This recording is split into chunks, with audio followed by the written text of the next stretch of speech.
தான். நீங்க மேக்ஸ் எப்படி பார்க்கணும் தெரியுமா? எல்சிஎம் அப்படின்னு சொன்னா எல்சிஎம்ல ஃபுல் மார்க் எடுக்கிறதுக்கு எவ்வளவு நேரம் ஆகும், எவ்வளவு நேரம் படிக்கணும், அப்படித்தான் படிக்கணுமே தவிர உங்களால முடிஞ்ச அளவுக்கு நீங்க மேக்ஸ் பார்க்க கூடாது. நிறைய பேர் மார்க் எடுக்காம இருக்கிறதுக்கு காரணம் அவங்களால முடிஞ்ச அளவுக்கு மேக்ஸ் பார்க்கறாங்க. அந்த காரியத்தை முடிக்கிற அளவுக்கு பார்க்கணும். இப்போ உதாரணத்துக்கு 1 மணி நேரம் நான் மேக்ஸ் பார்த்தோம்னா 10 மேக்ஸ்ல 4 போடுறேன். அப்ப 2 மணி நேரம் பார்த்தா 8 போடுறேன். 2.5 மணி நேரம் பார்த்தா 10 போடுறேன். அப்ப 2.5 மணி நேரம் பார்த்தா தான் நமக்கு 10க்கு 10 கிடைக்கும். நீங்க 1 மணி நேரம் உங்களால முடிஞ்ச அளவுக்கு மேக்ஸ் பார்த்துட்டு எனக்கு மார்க் வரலன்னு தலையில கை வைக்க கூடாது. புரியுதா உங்களுக்கு? மதுரைக்கு போறதுக்கு 3 மணி நேரம் ஆகுது அப்படின்னு சொன்னா 3 மணி நேரம் போனா தானே மதுரை வரும். நான் 2 மணி நேரம் போயிட்டு வரலன்னு சொன்னா எப்படி?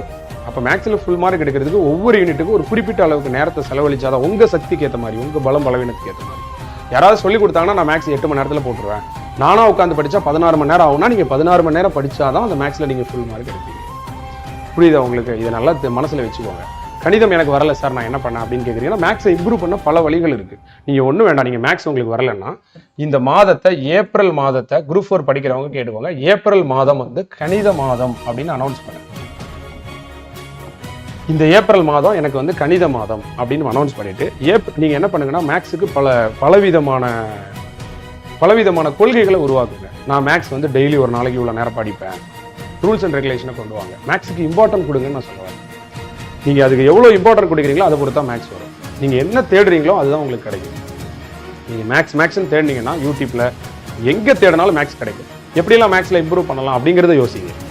உங்கள்கிட்ட ஒரு பேப்பரை கொடுத்து கணிதத்தில் 10க்கு 10 மதிப்பெண் பெறுவது எப்படின்னு கேட்டா நீங்க எவ்வளவு ஆலோசனை சொல்லி 3 மணி நேரம் கொடுத்தாலும் அந்த பேப்பர் எழுதுவீங்க. என்ன சொல்லுவீங்க? ஃபர்ஸ்ட் பாடத்திட்டத்தில் உள்ள தலைப்புகளை முதலில் படிக்க வேண்டும். பள்ளி புத்தகங்களில் உள்ள தலைப்புகளை படிக்க வேண்டும். கணிதத்திற்கு நல்ல சிறந்த நண்பர்களிடம் அறிவுரை கேட்கலாம். ஆசிரியர்கள் நிறைய வச்சுக்கலாம், மென்டார் நிறைய வச்சுக்கலாம் நீங்க சொல்லுவீங்க. கணிதத்துக்கு நாமளே என்ன செய்யலாம்? கணிதத்துக்கு ஒரு வாட்ஸ்அப் குரூப் ஓப்பன் பண்ணி டெய்லி 10 கொஸ்டின் போடலாம். வாட்ஸ்அப் ஸ்டேட்டஸ் வைக்கலாம். நம்மளே மேக்ஸுக்கு இம்பார்ட்டன்ட் கொடுத்து நிறைய புத்தகங்கள் வாங்கலாம். நம்மளே மேக்ஸ்ல உள்ள ஃபார்முலாலாம் வீட்டை சுற்றி ஒட்டி வைக்கலாம். புரியுதுங்களா?